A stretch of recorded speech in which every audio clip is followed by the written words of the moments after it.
টাকা পয়সা ছিল না মাস্টার্স পরীক্ষা দেওয়ার জন্য। ওর মা আর বাবা দুইজন রোজা রেখে রেখে কিছু টাকা ওর হাতে দিয়েছে, যেহেতু 2 বেলা রোজা রাখলে খাবার খাওয়া লাগবে, 2 বেলা একবারে খাওয়া লাগে না, ওই টাকা বাঁচিয়েছে। মানুষের জমিতে কামলা দিয়ে কিছু টাকা পেয়েছে, আবার হাতে দিয়েছে 4,500 টাকা। মাস্টার্সে ফি দেওয়ার পরে পাশ করে গেছে, রেজাল্ট ভালো ছিল, ঢাকায় একটা চাকরিও পেয়েছে। আল্লাহর ইশারায় একটা বিয়ে করেছে পছন্দ করে, কিন্তু মেয়েটা খুব জল্লাদ, এত ডেঞ্জার মেয়ে, মা বাবার নামই শুনতে পারে না। মা বাবার নাম শুনলেই বলে না যাওয়া যাবে না, খরচ দেওয়া তো দূরের কথা, তুমি যদি যাও তোমার আমি ডিভোর্স দিয়ে দেব। যেহেতু ধনীর মেয়ে দোলালি, স্ত্রীর দিকে তাকিয়ে শেষ পর্যন্ত মা বাবার সাথে সম্পর্ক কাট করে দিয়েছে। প্রায় 2টা বছর ওই অবস্থায় আছে। ওর বাবার বয়স 65 বছর। বাধ্য হয়ে জীবন বাঁচানোর তাকে একটা ভাঙ্গা রিক্সা ভাড়া নিয়েছে। ওর বাবা কিন্তু দিনের বেলা বের হয় না, ছেলের আবার বদনাম হবে এই কারণে। এই রাতের বেলা শীতের সময় মাথার উপরে চাদর দিয়ে মাফলার দিয়ে মুখটা পেঁচিয়ে ওই নাইট কোচ গুলো ঢাকা থেকে আসে, ওই নাইট কোচের ভাড়া মারে। এদিকে দিন দিন ওর মায়ের হাঁপানি রোগ বাড়তে আছে, ঔষধের পয়সা নেই, কথা বন্ধ হয়ে গেছে 3 দিন। গ্রামে যেন কার সাথে ছেলেটার দেখা, লোকটা বলে আপনি চাকরি করেন আরামে আছেন, আপনার মা 3 দিন পড়ে আছে টাকা পয়সার অভাবে, চিকিৎসা নেই, এই জন্য কথা পর্যন্ত বন্ধ হয়ে গেছে। স্ত্রীর কাছে অনুমতি চাইতে গেছে, বলে না যাওয়া যাবে না। শেষ পর্যন্ত রাগারাগি করে চলে এসেছে। ঢাকার নাইট কোচে নেমেছে রাত 3টার সময়, তাকে দেখে একটা রিকশা টিম টিম করে আলো জ্বলছে। ডাক দিয়ে বলে খালি এদিকে আয়। চাদর দিয়ে মুখটা জড়ানো ছিল, মাফলার দিয়ে পেঁচানো ছিল, চেনা যায়নি। ডাক দিয়ে বলছে স্যার আপনি যাবেন কোথায়?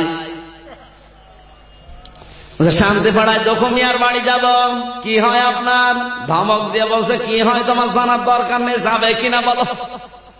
গলা নিচে করে বলছে ওঠেন স্যার। রিকশায় তুলে নিয়ে যাচ্ছে, এমনিতে কুয়াশার রাত, শীতে কনকন করছে।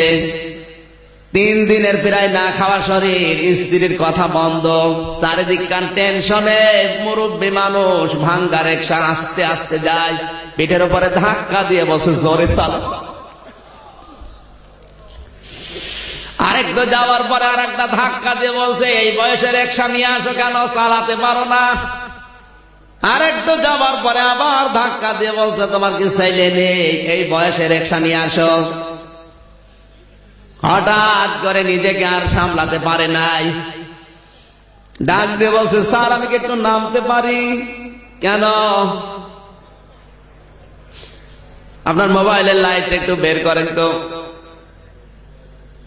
মাথার উপর থেকে চাদর ফেলে দিয়ে মুখটা থেকে মাফলার সরিয়ে মোবাইলের সামনে যে বলছে স্যার আপনি দেখেন তো আমার চিনতে পারেন কিনা।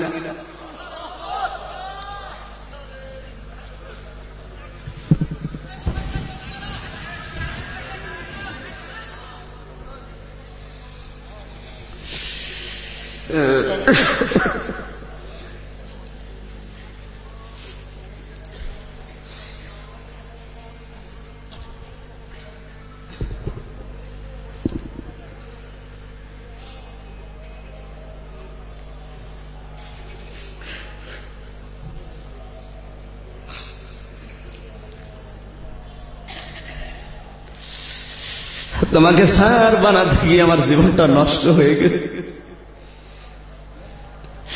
আমি রোজা রেখে রেখে পরীক্ষার ফিস জোগাড় করেছিলাম, মানুষের জমিতে সারা দিন পরিশ্রম করে তোমার হাতে টাকা দিয়েছিলাম। তুমি স্যার হয়ে আজ 2 বছর আমাদের খোঁজ নাওনি। বাধ্য হয়ে আমি রাতের বেলা বের হই, দিনের বেলা আমি রিকশা নিয়ে আসতে পারি না তোমার সম্মানের ভয়ে। আজ 3 দিন তোমার মা পড়ে আছে, ঔষধের পয়সা জোগাড় করতে পারিনি। বাধ্য হয়ে আমি আজ মাফলার দিয়ে মুখটা পেঁচিয়ে এসেছি, আর এসে তোমারে পেলাম। ছেলেটা লাফ দিয়ে রিকশা থেকে নেমে বাবার পা জড়িয়ে বলে আব্বা আমারে মাফ করে দে, এই ভাঙ্গা রিকশা তুমি পেলে কোথায়? বাবা হাওমাও করে কাঁদে আর বলে, সন্তান, এই রিকশাটা আমি ভাড়া নিয়েছি, জলদি করে বাড়ি চলো, কিন্তু আমার শর্ত একটা, তুমি আমার রিকশায় ওঠো, তোমাকে আমি চালিয়ে দিয়ে যাব। বাড়িতে যে দেখে বাড়ি পৌঁছানোর 10 মিনিট আগে ওর মা মারা গেছে।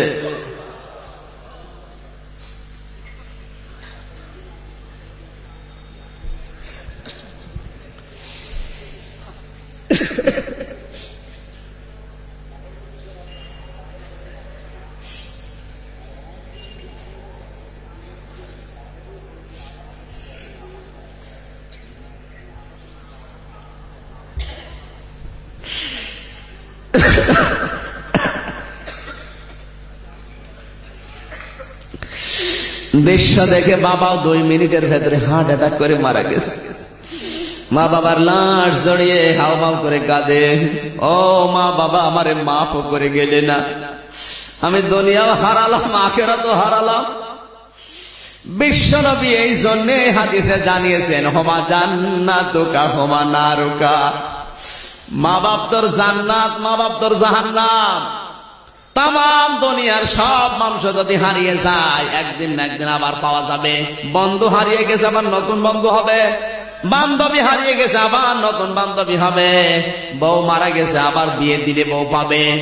কিন্তু মা বাপ যদি একবার হারিয়ে যায়, দোয়া করার জন্য আর কাউকে খুঁজে পাবে না। কারণ পৃথিবীর কোন মানুষের দোয়া এত গ্যারান্টি নেই। শুধু মা বাবা যদি মন থেকে বলেন যা, এটা আরো সে চলে যায়। সুবহানাল্লাহ বলতে পারেন নাই? সকাল বেলায় ওর বউ ডিভোর্স নামা পাঠিয়েছে, যেহেতু রাগারাগি করে এসেছিল। ও চাকরি গেছে চলে, ও এখন পাগলের মতো, ওর দুনিয়াও শেষ, আখিরাতও শেষ। আমাদের কারো ভাগ্য যেন ওই রকম হয়ে না যায়। সময় এখনো আছে। একজন কসাই মায়ের দোয়া নিয়ে যদি জান্নাতবাসী হতে পারে, আমাদের কি হয়েছে? আমরা পারি না। শুধু দোয়া নিলেই হবে না, দোয়ার পেছনে দাওয়া থাকা লাগবে। দাওয়া কি? খেদমত। কোরআনে কারীম জানিয়েছে, ওয়াখফিদ লাহুমা জানাহায-যুল্লি মিনার রাহমাহ ওয়াকুর রাব্বিরহামহুমা কামা রাব্বায়ানি সাগীরা। আল্লাহ পাক বলেন, তোমার খরচের ডানা, তোমার যে খরচের হাতটা আছে, এটা মা বাবার জন্য বিছিয়ে দাও। কারণ মায়ের জন্য, বাবার জন্য যে টাকা পয়সা, যে সম্মান, যে সময় খরচ হয়, এটা খরচ না, এটা আল্লাহর রাস্তায় সাদকা হয়ে যায়। সুবহানাল্লাহ বলতে পারো? কোরআনে কারীমে আল্লাহ খরচের নীতিমালা দিয়েছেন। ইয়াসআলুনাকা মাযা ইউনফিকুন কুল মা আনফাকতুম মিন খায়রিন ফালিল ওয়ালিদাইনি ওয়াল আকরাবিন। সূরা বাকারা 2 নম্বর পারা 12 নম্বর পৃষ্ঠা 13 নম্বর লাইনে 215 নম্বর আয়াতের প্রথম অংশে আছে। তাফসিরে মাযহারে আল্লামা সানাউল্লাহ পানিপতি লিখেছেন, আল্লাহ তাআলা বলেন, হে নবী, মানুষ যদি প্রশ্ন করে টাকা পয়সা খরচ করব কোন জায়গায়, আপনি বলুন ভালো ভালো কাজে খরচ করবা। আর দুনিয়ায় যত ভালো কাজ, তার 1 নম্বরে আমি আল্লাহ দিলাম মা বাবার নাম। সুবহানাল্লাহ বলেন। খরচ করা লাগবে প্রথমে কার জন্য? মা পান আনতে বলে ওর মনে থাকে না, এরকম সন্তান নেই।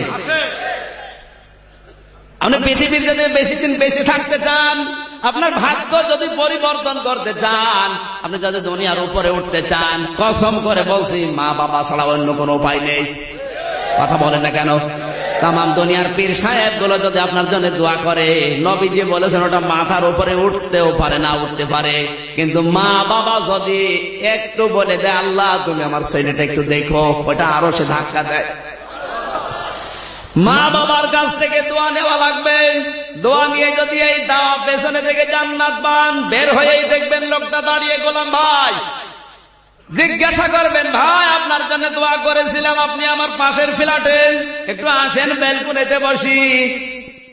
মুখামুখি বসবে, হঠাৎ তাদের নজর চলে যাবে জাহান্নামের দিকে। দেখতে পাবে নিজের পরিচিত লোক আমাদের এলাকার বড় চাচা, ওই তো আমার দাদা, ওই তো আমার বড় ভাই জাহান্নামের দাও দাও করা আগুনে জ্বলছে। একজন আর একজনকে বলবে, ভাই এরা জাহান্নামে কেন? আনিল মুজরিমিন, এই পাপিষ্ঠদের সম্পর্কে আপনি কিছু জানেন? একজন জান্নাতি আর একজনকে কিছুই বলতে পারবে না। দুইজন মিলে বলবে, চলো আমরা জাহান্নামের দারওয়ান ফেরেশতা মালিকের কাছে যাই। জাহান্নামের দারওয়ান কর্কশ ফেরেশতা মালিক দাঁড়িয়ে আছে আগুনের অগ্নিকুণ্ডে, গেট ধরে দাঁড়িয়ে আছে কর্কশ ভাষা নিয়ে। জান্নাতি দুইজন মানুষ যে বলবে, ভাই ওই যে জাহান্নামে জ্বলছে আমাদের পরিচিত মানুষ, ওরা কারা? মা সালাকাকুম ফি সাকার, এরা যে জাহান্নামে পড়ে আছে কোন কারণে আপনি জানেন? মালিক ফেরেশতা বলবে, না আমার জানা নেই, ওদের কাছে জিজ্ঞাসা করেন। এই জান্নাতি মানুষগুলো তখন জাহান্নামের এই মানুষদেরকে জিজ্ঞাসা করবে, কোন কারণে আপনারা জাহান্নামে? যত মানুষ জাহান্নামে আছে ওরা এক বাক্যে জবাব দেবে, ক্বালু লাম নাকু মিনাল মুসাল্লিন, সবাই বলবে আমরা নামাজ পড়তাম না। অনোয়াখালীবাসী কান খাড়া করেন, এইটাই আয়াতের শিক্ষা।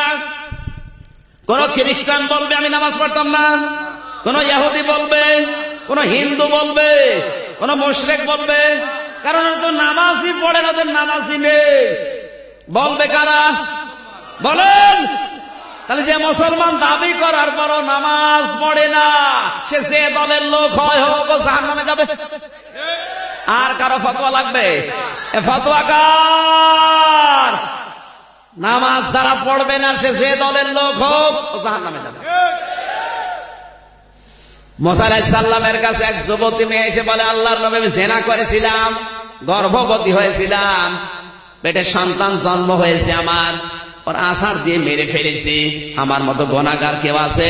আমার এই অপরাধ মাফ হবে? আল্লাহর নবী মুসা আল্লাহর ওহীর অপেক্ষা না করে বলে দিলেন, না তোমার মাফ হবে না। তোমার মতো নিকৃষ্ট দুনিয়ার কেউ নেই। একদিকে জিনা করা, এরপরে গর্ভবতী অবৈধ হওয়া, এরপরে সন্তান জন্ম দেওয়া, জারজ, এরপর আবার আছাড় দিয়ে মেরে ফেলা, তোমার মতো অপরাধী দুনিয়ায় কেউ নেই। মেয়েটি নিজের কপালের ভেতরে আঘাত করার বলে, আল্লাহ যৌবন তুমি জাহান্নামের জন্য দিয়েছিলে। হঠাৎ আজরাইল জিবরাইল আলাইহিস সালাম এসে বলে, আল্লাহর নবী মুসা এই মহিলার চাইতে নিকৃষ্ট মানুষ দুনিয়ায় আছে। মুসা নবী আশ্চর্য হয়ে গেলেন, ডাক দিয়ে বলে, ইয়া আখি জিবরাইল, হে ভাই জিবরাইল কি বলেন আপনি? এই মহিলার চাইতে নিকৃষ্ট আবার কে? জিবরাইল বলে, আল্লাহর নবী মুসা এই কথা জানার জন্য আমার আল্লাহ আমাকে পাঠিয়েছে। এই মহিলার চাইতে নিকৃষ্ট মানুষ আমার আল্লাহর কাছে তারা যারা সুস্থ থাকার পরও নামাজ পড়ে না।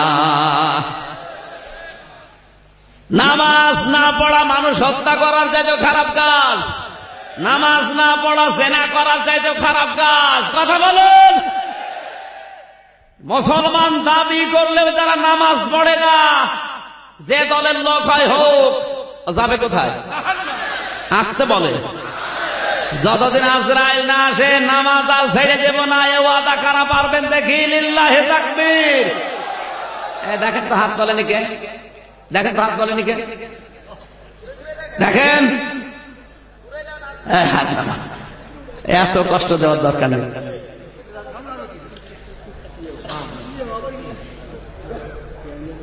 দুই নম্বরে ওরা বলবে, ওয়ালাম নাকুনু তুইমুল মিসকিন, জাহান্নামে আল্লাহ দিয়েছে এতিম মিসকিনদের খাবার দিতাম না, দারিদ্র মুক্ত সমাজের জন্য আমরা কাজ করতাম না। এক কান লাগা।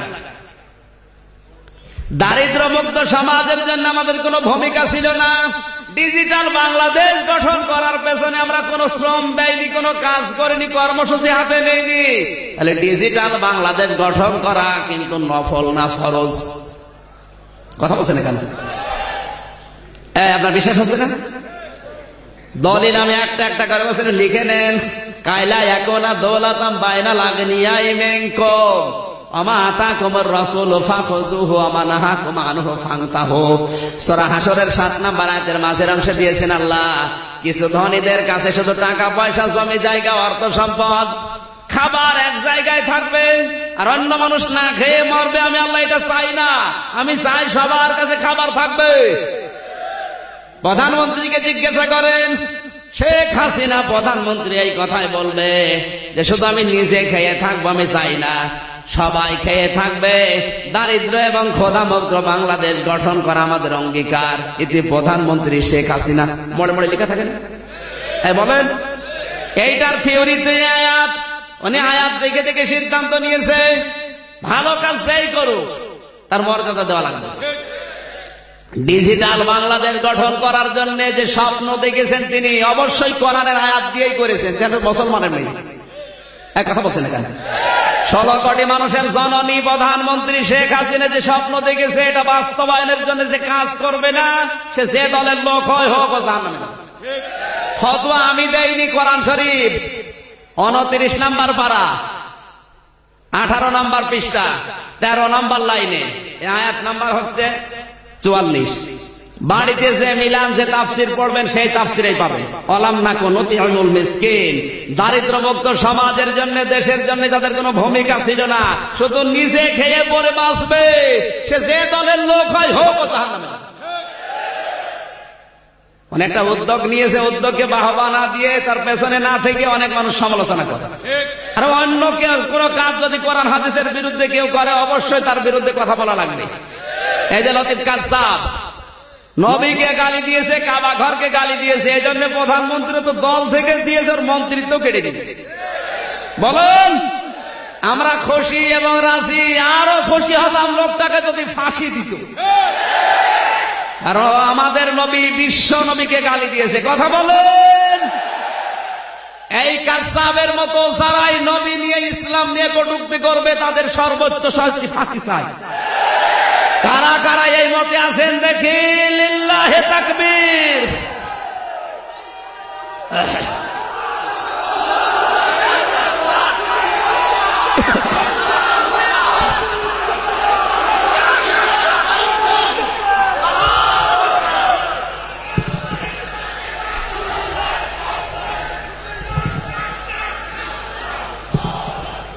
আমার ভাইরা, আমার শিক্ষা দেবার বিষয় ছিল এই পৃথিবীতে ডিজিটাল করার জন্য শুধু একা একা তিনি পারবে না, 16 কোটি মানুষ আমাদের এক হওয়া লাগবে।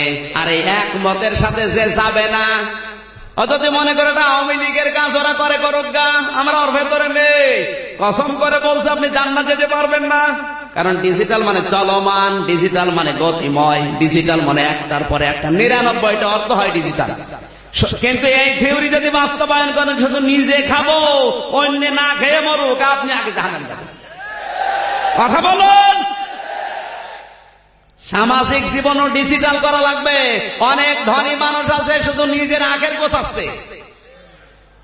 আল্লাহর নবী বলেন আমার কোন উম্মত যদি ধনী হয় কমপক্ষেও নিজে যখন এশার নামাজ পড়ে বাড়িতে ঘুমাতে যাবে 40টা ঘরের খোঁজ নিয়ে ঘুমাবে। এরকম ধনী উম্মত এখন ঘরে ঘরে। পুরা নোয়াখালী খুঁজে দেখেন তো পাওয়া যায় কিনা? আমরা ডিজিটালই বুঝি না অনেকে। প্রধানমন্ত্রী শেখ হাসিনা যদি এই থিওরি কোরআনের আয়াত নিয়ে দিয়ে থাকে অবশ্যই ধন্যবাদ পাওয়ার যোগ্য।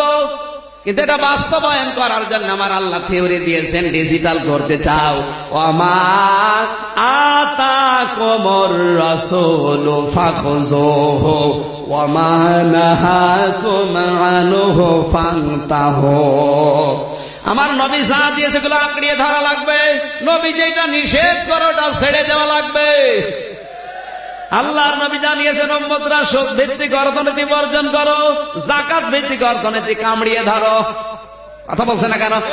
এখন যদি যাকাত বিদায় করে দিয়ে সুদ আঁকড়িয়ে ধরে ডিজিটাল হবে না টাল হবে?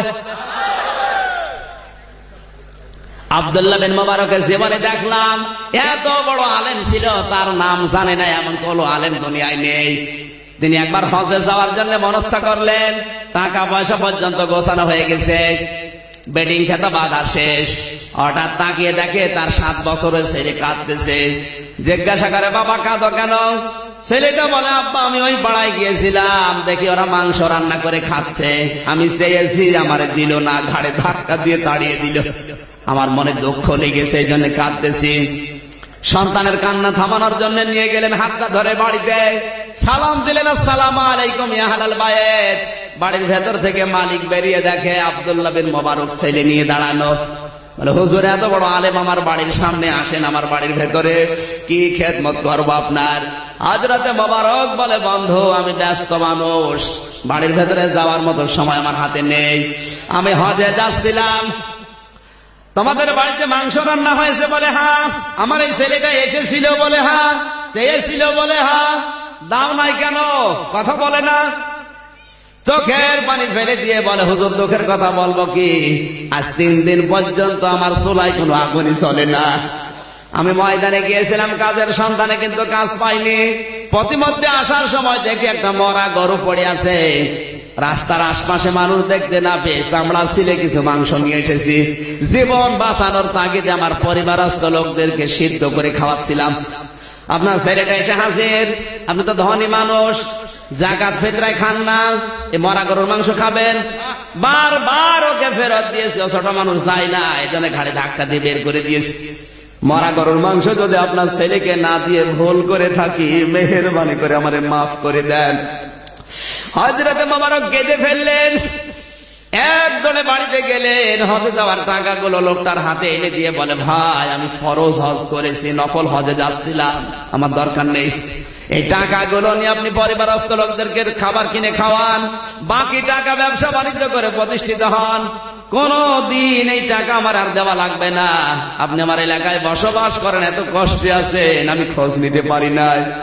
কিয়ামতের দিন আপনি আমাকে কাঠগড়ায় দাঁড় করাবেন না, আল্লাহর রাস্তায় এই টাকাগুলো আপনার দান করে দিলাম। 45 দিন পর হযরতে মোবারকের বন্ধু এসে বলে মোবারক তুমি হজ থেকে কবে আসলে? হযরতে মোবারক বলে বন্ধু এবার তো আমি হজে যাইনি। কি বলো তুমি? আমি যখন আল্লাহর ঘর তাওয়াফ করে দেখলাম তুমি আমার সামনে, আমি যখন সাফা মারওয়া দৌড়া দৌড়ি করে দেখলাম তুমি আমার সামনে দৌড়াচ্ছ, আমি যখন মিনা মুজদালিফায় যাই দেখলাম তুমি আমার সামনে আছো। তাড়াতাড়ি বলো তুমি হজ থেকে আসলে কবে? মোবারক বলে বন্ধু আমি সত্যি হজে যাইনি, হজের টাকাগুলো আমার এক গরিব প্রতিবেশীকে দিয়ে দিয়েছি। ওই রাতে তাকে স্বপ্ন দেখানো হচ্ছে মোবারক তুমি হজে আসো নাই, তাতে কি হয়েছে? তোমার যে স্যাক্রিফাইস, তোমার যে দান, গরিব প্রতিবেশীর জন্য তুমি যে ভূমিকা রেখেছ, তোমার এই দানটা আল্লাহ এত বেশি কবুল করেছে, পছন্দ করেছে, একটা ফেরেশতাকে তোমার আকৃতি ধারণ করিয়ে হজের সব কাজ আমার যেই করে দিয়েছে। আর এই বছরে আরাফাতের ময়দানে যত লক্ষ লক্ষ মানুষ হজ করতে এসেছে, তোমার এই দানের ওসিলায় আমার আল্লাহ সবার হজ কবুল করে নিয়েছে। শুধু নিজে খেয়ে পরে বাঁচবেন, নিজের দলের লোক খেয়ে থাকবে, অন্য দলের লোক না খেয়ে মারা যাবে, এর নাম ডিজিটাল। এটা সামাজিক জীবনের ডিজিটাল। এটা যারা করার জন্য ভূমিকা নেবে না, উদ্যোগ নেবে না, কর্মসূচি হাতে নেবে না, সে যে দল করুক জাহান্নামে যাবে। কথা বলুন। আজ আমাদের কোনো উদ্যোগ নেই, কর্মসূচি নেই, প্রধানমন্ত্রী একা একা কি করবে? যে যেখানে আছে আজ টাকাওয়ালা মানুষগুলো আমার মনে হয় বারবার উনি হজে যাচ্ছে, অনেকে 14 বার 16 বার 100 বার করে হজ করে। কি দরকার আপনার? ফরজ তো জীবনে একবার। বাকি টাকা নিয়ে এলাকায় যদি 10টা পরিবার আপনি এস্টাবলিশ করে দিতে পারেন, আল্লাহর আরশ আপনার প্রতি খুশি হয়ে যাবে। এইটার নাম ইসলাম। আর সবাই যে যেখানে আছে টাকাওয়ালা লোক, এই মানুষগুলো যদি এগিয়ে আসে, আমার মনে হয় বাংলাদেশ ডিজিটাল করতে 41 সাল না 41 ঘন্টায় যথেষ্ট।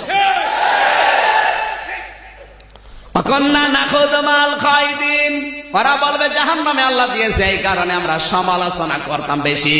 আজ তো সমালোচনা নেই, আছে। মানে আপনি চার দোকানে যান, 180 মাইল থেকে চালাচ্ছে, চার দোকানে বসে বসে আলেমদের ভুল ধরে, অথচ পেটে বোম মারলে আলেম বলতে পারে না। আলেমের ভুল যদি আলেম ধরে মেনে নেওয়া যায়, ও গন্ড মূর্খ, কিচ্ছু বোঝে না, আলেমের ভুল ধরে মেনে নেওয়া যায় না।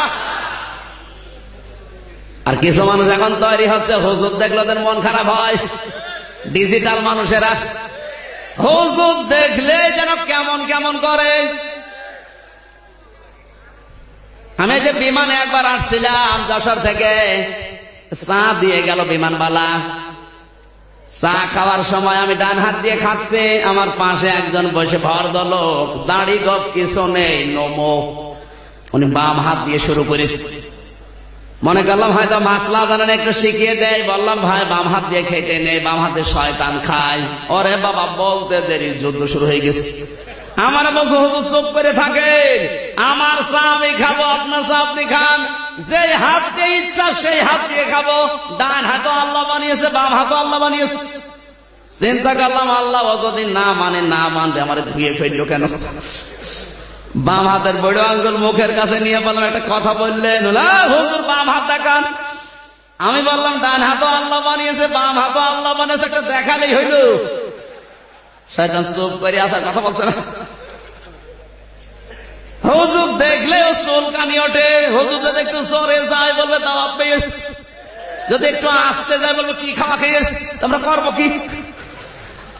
কোন কায়দে আমাদের শান্তি নেই। মানে সমালোচনা করতে করতে ওর মনই হয়ে গেছে ওরকম।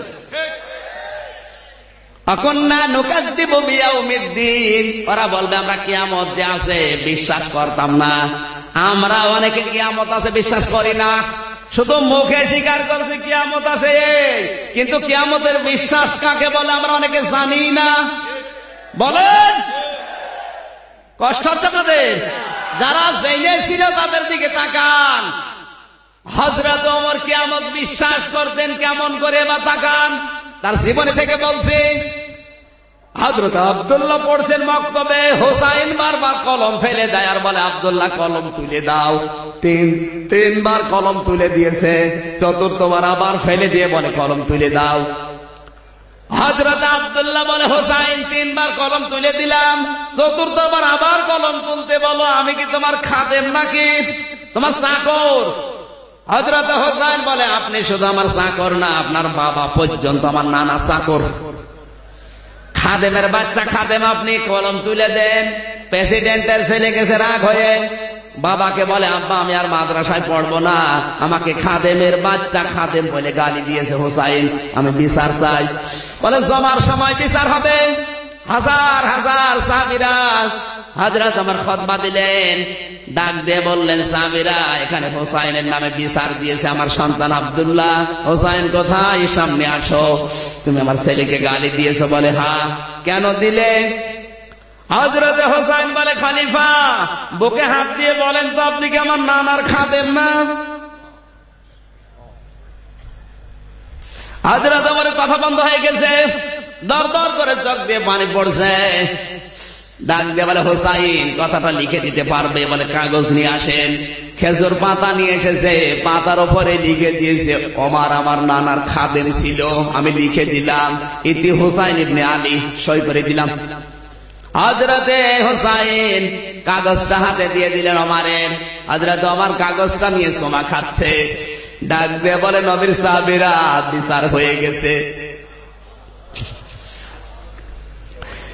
সন্তানকে বলে আব্দুল্লাহ তুমি মনে করছো আমি বিচার করি নাই? না, এই বিচার শুধু দুনিয়ায় কাজে লাগবে না, আখিরাতেও কাজে লাগবে। কিয়ামতের ময়দানে আমার জীবনের কি কবুল হবে আমি বলতে পারি না, কোন গ্যারান্টিও আমার হাতে নেই। আমি যখন মারা যাবো এই কাগজটা আমার কাফনের মাঝখানে দিয়ে দিও।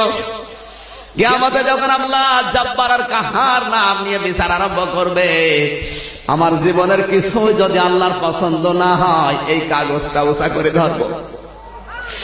রব্বুল আলামিন আমার জীবনের কিছুই যদি তোমার ভালো না লাগে, এই দেখো কাগজ তোমার নবীর নাতি লিখে দিয়েছে আমি নবীর খাদেম ছিলাম, এই ওসিলায় হলে তোমার মাফ করে দাও।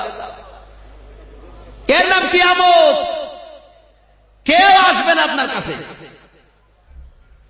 ইয়াউমা ইয়াফিরুল মারউ মিন আখিহি ওয়া উম্মিহি ওয়া আবিহি ওয়া সাহিবাতিহি ওয়া বানিহি। আল্লাহ বলেন কিয়ামতের যে যত আপনজন দেখবে তত পালাবে। ইয়াফিরুন শব্দের শাব্দিক অর্থ খেচে দৌড় দেওয়া। এলাকায় কি বলে? বাঘ দেখলে মানুষ কেমন দৌড়ায়? ওই জোরে দৌড়ায়, কুষ্টে বলে খেচে দৌড়। আপনজন দেখলে কিয়ামতে মানুষ এরকম দৌড়াবে। আর কিয়ামতের বিশ্বাসে আমি যা করছি সবই আল্লাহর কাছে জবাব দেওয়া লাগবে। এই টেন্ডেন্সি তাদের ছিল না। এরা যাবে কোথায় মুসলমান হলে? বলেন এই 4টি কাজ।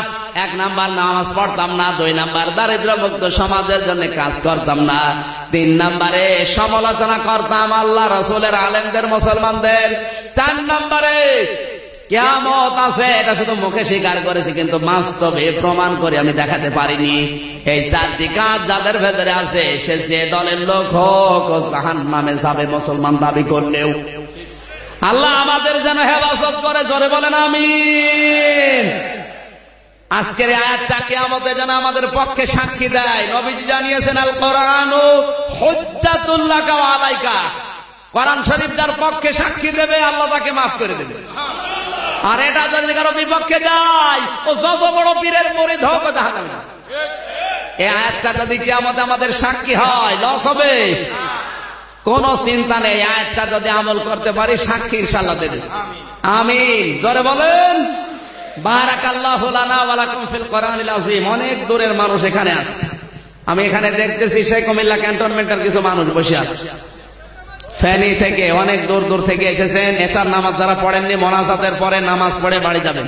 আল্লাহ রাব্বুল আলামিন আমল করার যেন তৌফিক দেন। বসেন, মোনাজাত হবে, বসেন। এই মাহফিলের জন্য যে যুবকগুলো কষ্ট করেছে, এই যুবকদেরকে যে মা পেটে নিয়েছে ওই মায়ের পেট যেন আল্লাহ ধন্য করে দেয়। একটু বসেন, এতক্ষণ বসতে বলিনি, বসেন। মোনাজাত বসে করতে হয়, বসেন। মোনাজাতের জন্য আল্লাহুম্মা আমিন।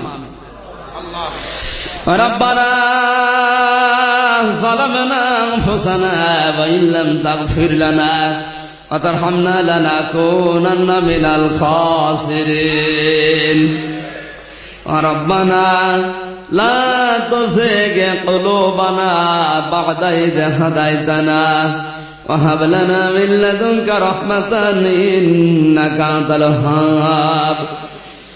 বিশাল আসমান জমিনের মালিক, তোমার এত বড় বড় সৃষ্টির তুলনায় আমাদের এই হাত দুইটা বড় ছোট্ট। এই ছোট ছোট দুটি হাত কোরআন শুনতে এসে তুলে ধরেছি। জীবনে কিছু যদি তোমার ভালো না লাগে আল্লাহ আমাদের তুমি আজকে ফেরত দিও না। কাবা শরীফের ইমাম দোয়া করছিল আল্লাহুম্মা লা তারুদ্দানা খায়বিন, আল্লাহ একেবারে খালি হাতে ফেরত দিও না।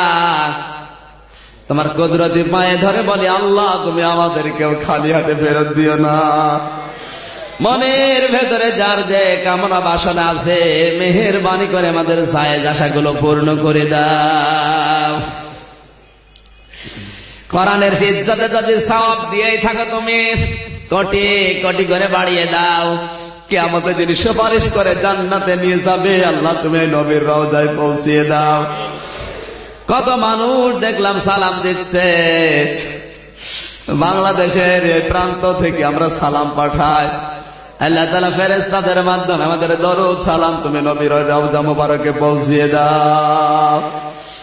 যত মানুষ কবরে আছে আল্লাহ হযরত আদম থেকে পর্যন্ত সবাইকে ক্ষমা করে দাও। বিশেষ করে আমাদের মা বাবা, সারাটা জীবন কষ্ট দিয়েছি আমরা। মাথা নিচু করেন, চক্ষু বন্ধ করেন, মা বাবার কথা স্মরণ করেন। নবীজি মাঝে মাঝেই মায়ের কবরে যে কাঁদতেন।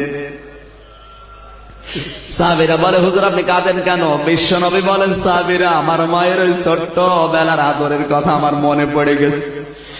মা বাবার ছোট্ট বেলার আদরের কথা মনে করেন, মাথা নিচু করেন, মন থেকে দোয়া করেন রব্বির হামহুমা কামা রব্বায়ানি সগীরা।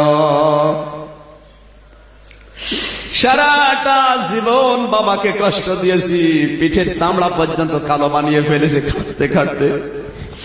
10টি মাস বেডে নিয়ে ডেলিভারির কষ্ট সহ্য করে দুনিয়ার মুখ যেই মা দেখিয়েছে, এই মা বাবার জন্য যেই সন্তান হাত তুলেছে তাহাজ্জুদের সময় আল্লাহ তুমি মা বাপকে জান্নাত দিয়ে দাও। তোমার হাবিব জানিয়েছেন মা বাবার জন্য কোন সন্তান যদি এক ফোঁটা চোখের পানি ফেলতে পারে আল্লাহ মাফ করে দেয়। আল্লাহ তাকিয়ে দেখো তোমার কত গোলাম তার মায়ের জন্য বাবার মহব্বতে কাঁদতেছে। কাঁদেন, মাথা নিচু করে কাঁদেন, আল্লাহ অবশ্যই আমাদের মা বাবাকে মাফ করে দেবে।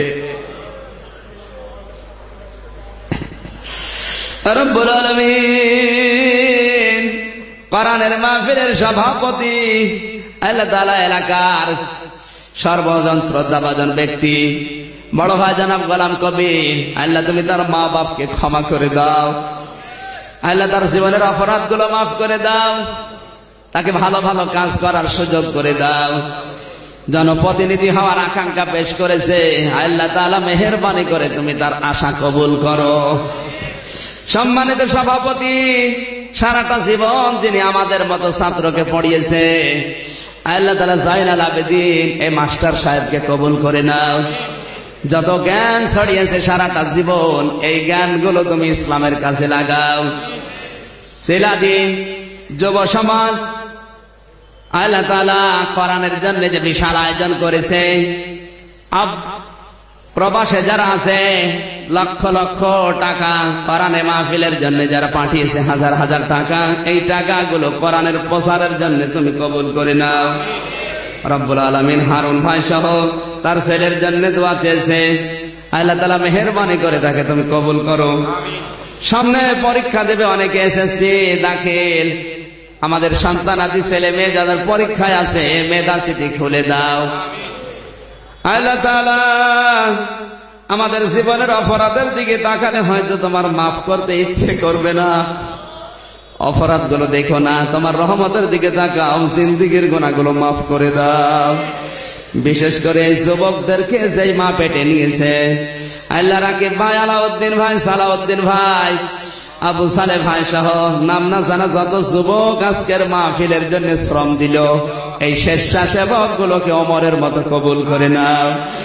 মা বোনেরা বসে আছে পর্দার আড়ালে, এদেরকে খাদিজার মতো আয়েশার মতো বানিয়ে দাও। আগামীতে এই মাহফিল কোরআনের জন্য বিশাল আকারে কবুল করে নাও। যারা টাকা দিয়ে, পয়সা দিয়ে, শ্রম দিয়ে, সময় দিয়ে, লাইট মাইক দিয়ে, সামিয়ানা দিয়ে, স্যাটেলাইট দিয়ে কোরআনের শ্রী বৃদ্ধি করার জন্য এগিয়েছে, আল্লাহ তুমি তোমার রহমত নিয়ে এদের দিকে এগিয়ে যাও। আমার কণ্ঠটা ভালো রাখো, কোরআন প্রচার করার জন্য, কোরআন বোঝানোর জন্য যে যোগ্যতা দরকার আমারে দিয়ে দাও। সুবহানা রাব্বিকা রাব্বিল ইজ্জাতি আম্মা ইয়াসিফুন ওয়া সালামুন আলাল মুরসালিন আলহামদুলিল্লাহি রাব্বিল আলামিন। মরণ যেদিন আসবে তোমার ওই পবিত্র কালেমা আমাদের নাপাক জবানে দিয়ে দিও, লা ইলাহা ইল্লাল্লাহু মুহাম্মাদুর রাসূলুল্লাহ।